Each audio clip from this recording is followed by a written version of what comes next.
Assalamualaikum warahmatullahi wabarakatuh. Perkenalkan, nama saya Dafa Nurul Taufik dengan NIM 21067076 dari sesi 20211067030. Pada kali ini saya akan menjelaskan materi gambar teknik yang berjudul proyeksi.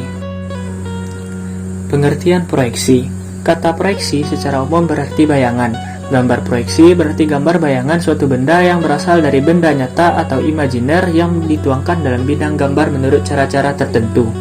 Cara-cara tersebut berkenaan dengan arah garis pemroyeksi yang meliputi sejajar atau paralel dan memusat atau sentral. Berikutnya, fungsi gambar proyeksi. Secara umum, berbagai jenis gambar proyeksi dan perspektif tersebut difungsikan sebagai sarana komunikasi dalam bentuk piktorial. Benda konkret yang ada, seperti meja atau kursi, digambarkan sedemikian rupa sehingga dipahami oleh orang lain. Sedangkan benda imajiner atau khayalan penggambar, seperti meja atau kursi yang sebelumnya tidak ada, kemudian digambarkan sedemikian rupa sehingga dipahami oleh orang lain. Biasanya, yang dapat memahami gambar-gambar tersebut adalah tukang atau pemesan. Gambar proyeksi dan perspektif lebih banyak menampilkan benda imajiner. Oleh karena itu, ini sangat bermanfaat dalam bidang perencanaan. Berikutnya, jenis garis pemroyeksi. Berdasarkan arah garis pemroyeksi tersebut dikenal berbagai jenis gambar proyeksi.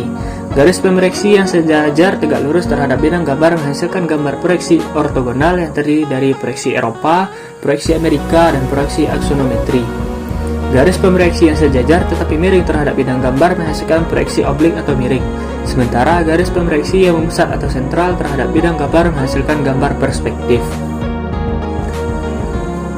1. Proyeksi ortogonal Eropa. Penampilan gambar proyeksi Eropa relatif sederhana dibandingkan dengan yang lain. Gambar ini menampilkan pandangan atas, depan atau muka, dan samping. Karena itu, proyeksi Eropa sangat tepat digunakan dalam perancangan mebel atau desain produk. Sistem gambar proyeksi Eropa dihasilkan dari pemroyeksi pada ruang atau sudut pertama yang bisa disebut dengan first angle. Oleh karena itu, proyeksi Eropa sering disebut dengan proyeksi kuadran pertama atau kuadran 1. Ruang atau sudut penampilan tersebut berbentuk 3 dimensi yang terdiri atas 3 bidang, yakni bidang 1, 2, dan 3. Bidang 1 berfungsi menampilkan bayangan benda tampak dari atas, bidang 2 benda tampak dari depan, dan bidang 3 bayangan benda tampak dari samping kiri. Karena itu, proyeksi Eropa sering dikelompokkan dalam proyeksi multiview atau tampak ganda. 2. Proyeksi aksonometri. Proyeksi aksonometri tergolong jenis proyeksi sejajar atau paralel dan juga tegak atau ortogonal. Perbedaannya dengan proyeksi Eropa terutama dalam penampilan tampak. Dalam proyeksi aksonometri diupayakan untuk penampilan tampak atas, depan, dan samping dalam satu kesatuan gambar, tidak seperti dalam proyeksi Eropa yang terpisah oleh bidang-bidang. Gambar proyeksi aksonometri menampilkan objek gambar baik yang konkret maupun imajiner ke dalam bayangan 3 dimensi. Karena itu, aksonometri tergolong jenis proyeksi piktorial. Jenis proyeksi aksonometri dikelompokkan menjadi 3, yaitu proyeksi isometri, dimetri, dan trimetri. Jenis proyeksi aksonometri. Pertama, proyeksi isometri. Proyeksi isometri adalah jenis proyeksi aksonometri berpenampilan 3 dimensi atau piktorial dengan besaran sudut masing-masing 120 derajat. Perbandingan masing-masing ukuran tinggi, panjang, dan dalam yaitu 1:1:1. Besar sudut sumbu 120 derajat dapat digunakan alternatif dibuat sudut 30 derajat terhadap horizontal, baik sudut kanan maupun sudut kiri. Yang kedua, proyeksi dimetri. Penggunaan isometri menyebabkan berbagai distorsi pada gambar yang ditampilkan dan garis-garis saling berimpitan. Kelemahan ini ditanggulangi oleh proyeksi dimetri. Dimetri artinya ada 2 jurusan sumbu yang sama panjang. Pada dimetri, perbandingan yang sama terdapat pada dimensi tinggi dan panjang. Perbandingan yang sering digunakan adalah 2:2:1 atau 3:3:1. Perbandingan ini diikuti dengan konsekuensi pada sudut objek yang digambarkan terhadap garis horizon, yaitu 41,4 derajat untuk sudut sebelah kanan dan 7,2 derajat untuk sudut sebelah kiri. Yang ketiga atau terakhir adalah proyeksi trimetri. Penggunaan proyeksi dimetri ternyata dirasakan banyak terjadi distorsi. Karena itu, ukuran kedua rusuk atau sumbu salah satunya menjadi panjang dan perlu dipendekkan. Sehingga perbandingan yang sering digunakan adalah 10:9:5 atau 6:5:4. Yang ketiga dari jenis garis pemroyeksi adalah gambar perspektif. Dalam penglihatan kita sehari-hari, benda yang letaknya lebih dekat dengan mata terlihat lebih besar, dan benda yang terletak lebih jauh dari mata terlihat lebih kecil. Semakin jauh letak benda dari mata kita, benda itu akan terlihat semakin kecil hingga akhirnya hanya tampak seperti titik saja. Demikian juga dengan benda yang letaknya sejajar atau membujur menjauhi kita.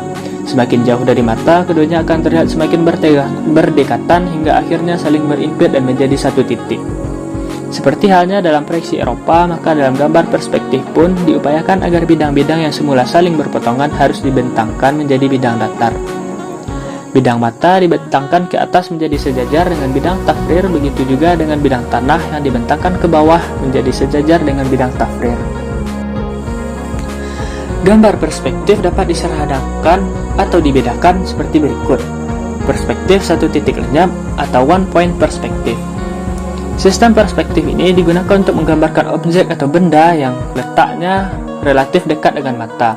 Karena letak objek yang cukup dekat, akibatnya mata memiliki sudut pandang yang sempit, sehingga garis-garis batas benda akan menuju satu titik lenyap saja, kecuali bila sejajar dengan horizon dan tegak lurus terhadapnya. Gambar yang demikian sering disebut dengan paralel perspektif, sebab banyak yang menggunakan garis-garis bantu yang sejajar horizon dan vertikal. Penerapan gambar ini banyak digunakan pada gambar rancangan bangun atau desain interior. Kedua, perspektif dua titik lenyap atau two-point perspektif.